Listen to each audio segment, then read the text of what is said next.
When a ground fault circuit interrupter, or GFCI, outlet trips and refuses to reset, it indicates a potential issue within the electrical circuit that needs investigation. It's important to remember that working with electricity can be dangerous, so always turn off the power at the circuit breaker before attempting any troubleshooting step. If you are not comfortable or familiar with electrical work, it is best to consult a qualified electrician.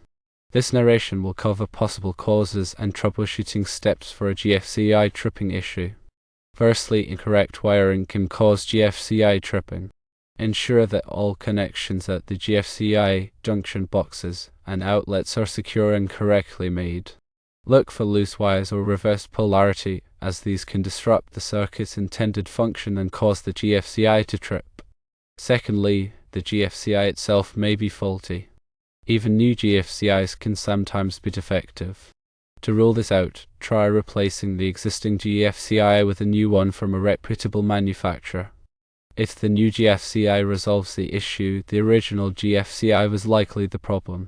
Thirdly, capacitive load can be an issue. Some electronic devices, especially those with switching power supplies, can act as capacitors. When these devices are connected to the circuit, they can create a capacitive load that interferes with the GFCI's operation, leading to tripping. Try disconnecting all electronic devices connected to the circuit, including computers, televisions, and chargers, and then test the GFCI again to see if it resets. Fourthly, electrical noise might interfere with the GFCI. Nearby electrical appliances or devices can sometimes generate electrical noise or electromagnetic interference (EMI) that can disrupt the GFCI's internal circuitry and cause it to trip. Try turning off other electrical devices in the vicinity of the circuit, such as fluorescent lights, motors, and appliances, and see if the GFCI resets. Fifthly, moisture may have affected the GFCI. Ensure that the GFCI is not exposed to moisture or water. Check for any condensation, water leaks, or dampness around the GFCI and the surrounding electrical box. Moisture can create a path for current to flow to ground, causing the GFCI to trip. If moisture is present, try the area thoroughly and allow the GFCI to dry completely before attempting to reset it. Sixthly, ground fault can occur. If there is a ground fault on the load side of the GFCI, it will trip. A ground fault occurs when current leaks from a hot wire to a grounded surface, such as a metal enclosure or a ground wire. Use an ohmmeter to test the resistance between the neutral wire and the ground wire on the load side of the GFCI. Firstly, disconnect the power at the circuit breaker. Secondly, disconnect the load wires from the GFCI. Thirdly, set the ohmmeter to a low resistance scale. Fourthly, connect one lead of the ohmmeter to the neutral wire and the other lead to the ground wire. A reading of less than 10 ohms indicates a ground fault that needs to be located and corrected. Seventh, circuit overload is a possibility. The circuit may be overloaded with too many devices plugged in. A 20 amp circuit is designed to handle a specific amount of electrical load, and exceeding that load can cause the GFCI to trip. Try removing some of the devices plugged into the circuit and see if the GFCI resets. If the GFCI resets after removing some devices, it indicates that the circuit was overloaded, and you should redistribute the load to other circuits or reduce the number of devices plugged into the circuit. Further troubleshooting steps include isolating the problem by disconnecting the load side of the GFCI and testing it. This will help determine whether the issue is on the line side or the load side of the GFCI. Firstly, turn off the power at the circuit breaker. Secondly, disconnect the load wires from the GFCI. Thirdly, turn the power back on at the circuit breaker. Fourthly, attempt to reset the GFCI. If the GFCI resets with the load side disconnected, the problem is likely on the load side of the circuit. If the GFCI still trips with the load side disconnected, the problem is likely with the GFCI itself or the wiring on the line side of the GFCI. Split the circuit into smaller sections to narrow down the area where the problem lies. This can be done by disconnecting the wiring at each outlet or junction box along the circuit and testing the GFCI after each disconnection. Firstly, turn off the power at the circuit breaker. Secondly, disconnect the wiring at the first outlet or junction box in the circuit. Thirdly, turn the power back on at the circuit breaker. Fourthly, attempt to reset the GFCI.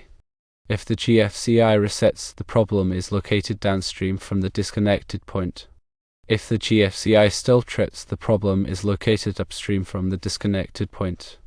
Repeat this process until the problem area is identified. Use a GFCI tester to verify that the GFCI is functioning properly. A GFCI tester is a device that plugs into an outlet and simulates a ground fault to test the GFCI's tripping function. Firstly, plug the GFCI tester into the GFCI outlet. Secondly, press the test button on the GFCI tester. The GFCI should trip immediately. If the GFCI does not trip, it indicates that the GFCI is not functioning properly and needs to be replaced. If the GFCI trips, press the reset button on the GFCI tester to reset the GFCI. If the GFCI trips immediately upon being reset, it indicates that there is still a ground fault or other issue on the circuit that needs to be addressed. When using an ohmmeter to check for ground faults, it's essential to understand the principles behind the test. An ohmmeter measures the resistance between 2 points in a circuit. In this case, you're measuring the resistance between the neutral wire and the ground wire. In a properly functioning circuit, the resistance between these 2 points should be very high, ideally approaching infinity. This indicates that there is no direct path for current to flow between the neutral and ground wires.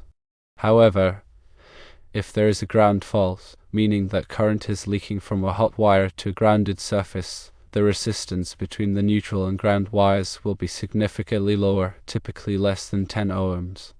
This low resistance reading indicates that there is a path for current to flow to ground, which will cause the GFCI to trip.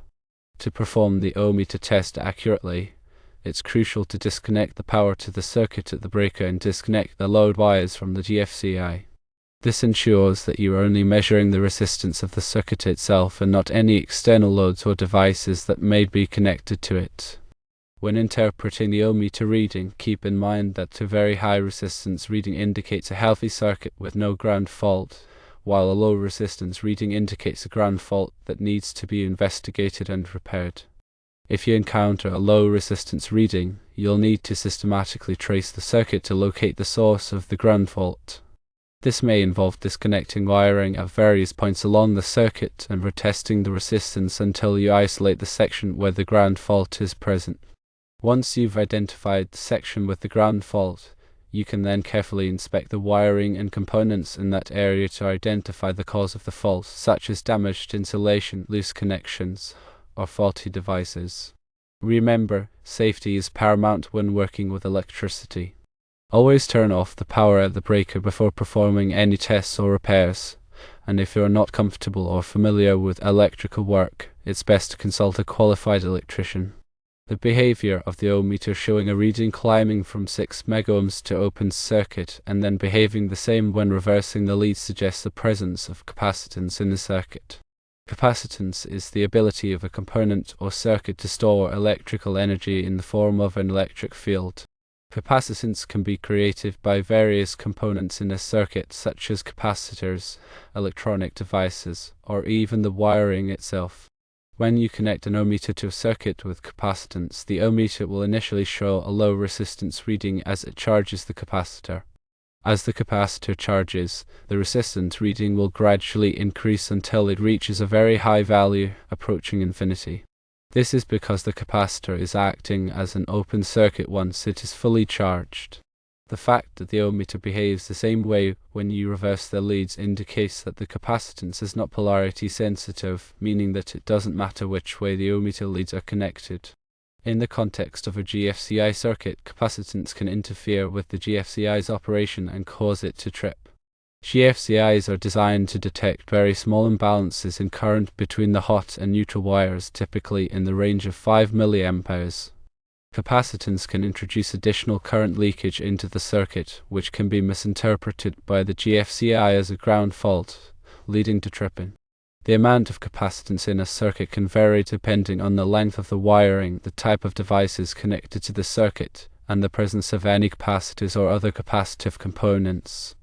To troubleshoot a GFCI tripping issue caused by capacitance, you can try disconnecting any electronic devices or appliances that may be contributing to the capacitance. You can also try using a GFCI with a higher trip threshold, although this may not be recommended as it can reduce the sensitivity of the GFCI to actual ground faults. In some cases, it may be necessary to rewire the circuit to reduce the amount of capacitance. This can involve using shorter wiring runs, using shielded wiring, or adding filters to the circuit to reduce noise and interference. Remember, electrical work can be dangerous, so always turn off the power at the breaker before performing any tests or repairs, and if you're not comfortable or familiar with electrical work, it's best to consult a qualified electrician. When dealing with ground fault circuit interrupters, understanding their functionality is crucial for effective troubleshooting. A GFCI is designed to protect people from electrical shock by monitoring the current flowing through the hot and neutral wires of a circuit. In a properly functioning circuit, the current flowing through the hot wire should be equal to the current flowing through the neutral wire. However, if there is a ground fault, meaning that current is leaking from a hot wire to a grounded surface, there will be an imbalance in the current flowing through the hot and neutral wires. The GFCI is designed to detect this imbalance and quickly trip the circuit, cutting off the power and preventing electrical shock. GFCIs are typically designed to trip when the current imbalance reaches 5 mA, which is a very small amount of current that can be imperceptible to humans. The tripping mechanism in a GFCI is based on a differential transformer that measures the difference in current between the hot and neutral wires. If the difference exceeds the trip threshold, the transformer triggers a relay that opens the circuit, cutting off the power. GFCIs are commonly used in areas where there is a high risk of electrical shock, such as bathrooms, kitchens, and outdoor locations. They are also required by electrical codes in many jurisdictions for certain types of circuits. When a GFCI trips, it indicates that there is a potential ground fault in the circuit that needs to be investigated and repaired. It's important not to simply reset the GFCI without addressing the underlying cause of the tripping, as this could expose people to the risk of electrical shock. Troubleshooting a GFCI tripping issue involves systematically identifying and eliminating potential sources of ground faults. This may involve checking for damaged wiring, loose connections, faulty devices, or moisture in the circuit. It's also important to consider the possibility of capacitive loading or electrical noise, which can sometimes interfere with the GFCI's operation and cause it to trip. If you're not comfortable or familiar with electrical work, it's best to consult a qualified electrician to troubleshoot and repair the GFCI circuit. They have the knowledge, skills, and tools to safely and effectively diagnose and resolve electrical issues. When troubleshooting, consider the impact of shared neutrals in multi-wire branch circuits.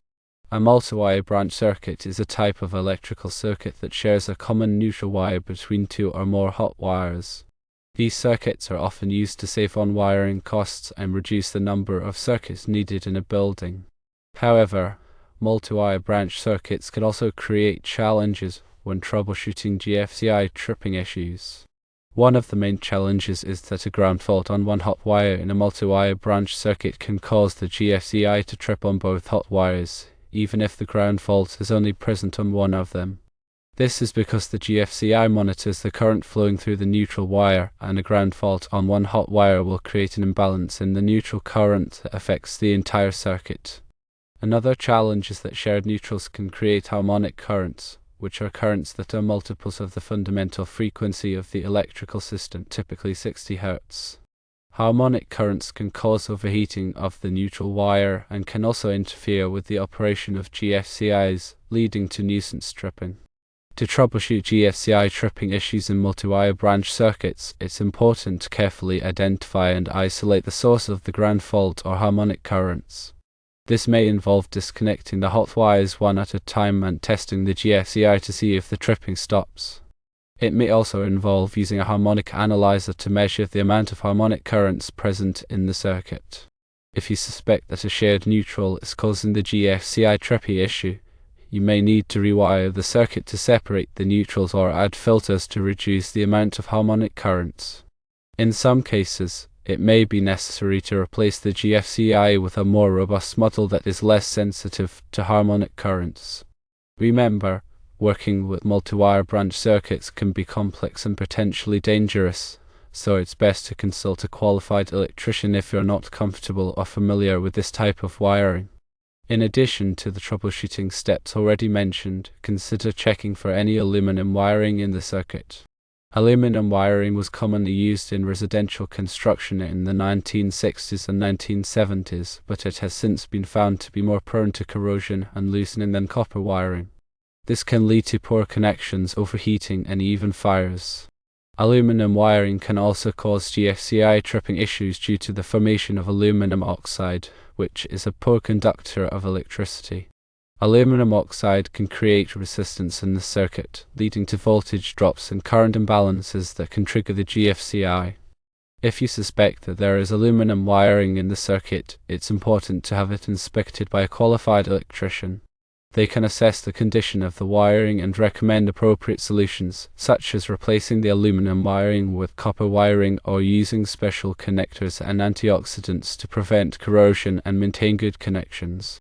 If you're not comfortable or familiar with working with aluminum wiring, it's best to leave it to the professionals, as it can be dangerous if not handled properly. When dealing with a GFCI tripping issue in a new construction, consider the possibility of nail or screw penetrations in the wiring. During the construction process, it's possible for nails or screws to accidentally penetrate the electrical wiring, creating a short circuit or ground fault. These penetrations can be difficult to detect, as they may be hidden behind walls or ceilings. However, they can cause GFCI tripping and pose a serious safety hazard. To check for nail or screw penetrations, you may need to carefully inspect the wiring along the circuit, looking for any signs of damage or penetration. You can also use a non-contact voltage tester to check for voltage leakage along the wiring. If you find any evidence of nail or screw penetrations, it's important to repair the wiring immediately.